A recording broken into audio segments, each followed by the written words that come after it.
A gente volta agora a falar sobre a invasão do Congresso dos Estados Unidos, que completa um ano hoje, foi no dia 6 de janeiro do ano passado. Os apoiadores do ex-presidente Trump forçaram a entrada no Capitólio com violência, enquanto os congressistas lá dentro estavam em sessão de certificação da vitória do presidente atual, Joe Biden. Há pouco, os deputados fizeram 1 minuto de silêncio em homenagem aos 5 mortos durante a invasão. Eu vou chamar agora para conversar o professor de Relações Internacionais da ESPM, Gunther Hudzit. A gente pode considerar, professor, que essa invasão do Capitólio, ela provocou um enfraquecimento, pelo menos colocou em dúvida valores que eram muito caros aos americanos sobre a sua democracia e de proteção de suas instituições? Boa tarde para o senhor, bem-vindo ao Visão. Boa tarde, Carla, obrigado. Boa tarde a todos que nos assistem. Sem dúvida alguma, é um marco. Essa invasão do Capitólio é algo que, para a cultura americana, era praticamente inimaginável acontecer. Ou seja, um presidente não aceitar os resultados de uma eleição e as pessoas tentarem invadir o Capitólio para desfazer esse processo de certificação.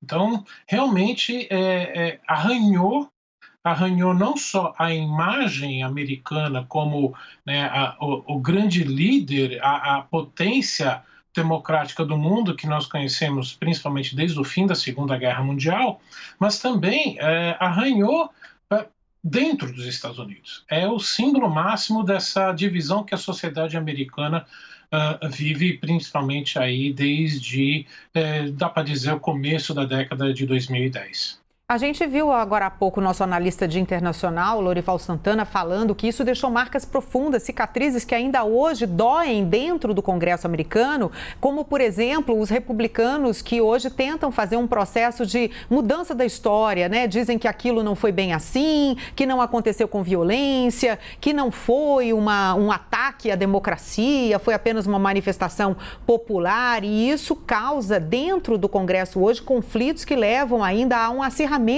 dessa polarização. O senhor vê nisso também um motivo para que no futuro a lição não seja aprendida, para que haja, por exemplo, novamente conflitos em torno de políticos com discursos que levem a esse tipo de atitude violenta? O senhor vê esse temor também na sociedade americana? Bom, uma sociedade violenta, uma sociedade americana já é, né? Então, infelizmente, só está se acirrando. Essa divisão e esse acirramento levando para essa violência se refletiu no discurso que o presidente Joe Biden fez hoje à tarde. Infelizmente, aqui no Brasil, um presidente falar mal do outro, né, do antecessor, é relativamente comum. Isso não existia na história recente. Então, o discurso que o presidente Biden fez hoje à tarde, o tempo todo, né, falando o antigo presidente, não citou o nome de Trump uma única vez, mas todos sabemos quem foi. Isso nunca tinha ocorrido. E foi o quê? Para realmente marcar esse problema que grande parte do Partido Republicano está dominado ainda pela máquina, né, do ex-presidente Trump, teme que ele use esses seguidores contra eles e, portanto, não consigam nem ser indicados para concorrer à próxima eleição, e por isso continuam nesse processo, né, de uma grande fake news, né, ou produzindo até mais como que não foi uma invasão contra a democracia, foi para interromper um processo democrático. Então, realmente, os Estados Unidos estão numa situação muito grave e que, enquanto houver uma maior parte dos republicanos que apoiem esse tipo de atitude e continuem apoiando, né, o ex-presidente Trump, os Estados Unidos viverão essa tensão política e espero que continue só em tensão política. Professor, parte dos invasores do Capitólio foi formada por grupos de extrema-direita que são conhecidos nos Estados Unidos por apoiar também o ex-presidente Donald Trump, que são o Proud Boys, os Oath Keepers, por exemplo, que participaram com armas, com inclusive estratégia, né, convocando a multidão a invadir o Capitólio. E no ano passado, diferentemente de depois do 11 de setembro, os Estados Unidos classificaram esses grupos internos como as grandes ameaças à democracia democracia americana, diferentemente de depois do 11 de setembro, em que a ameaça parecia vir do exterior, né?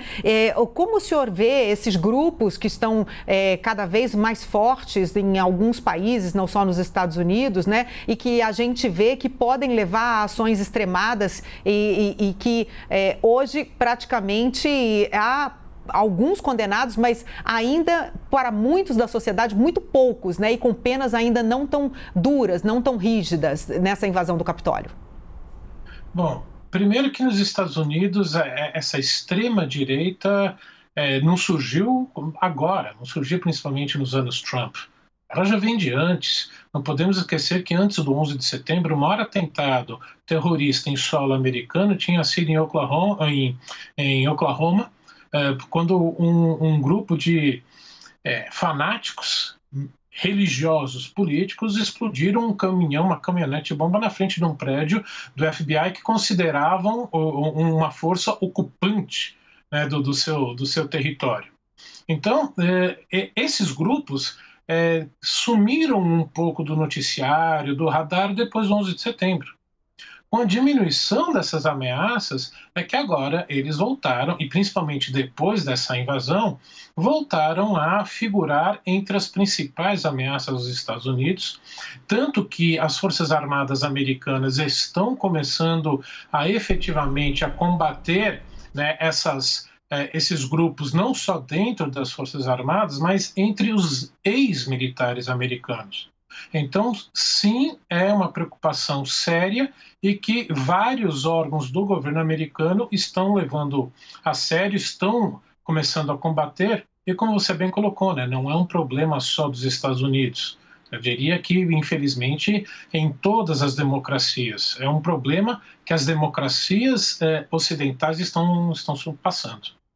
Muito obrigada. Eu agradeço aqui a participação do professor de Relações Internacionais da ESPM, Günter Hudzit. Uma ótima tarde para o senhor. Boa tarde a todos. Eu que agradeço.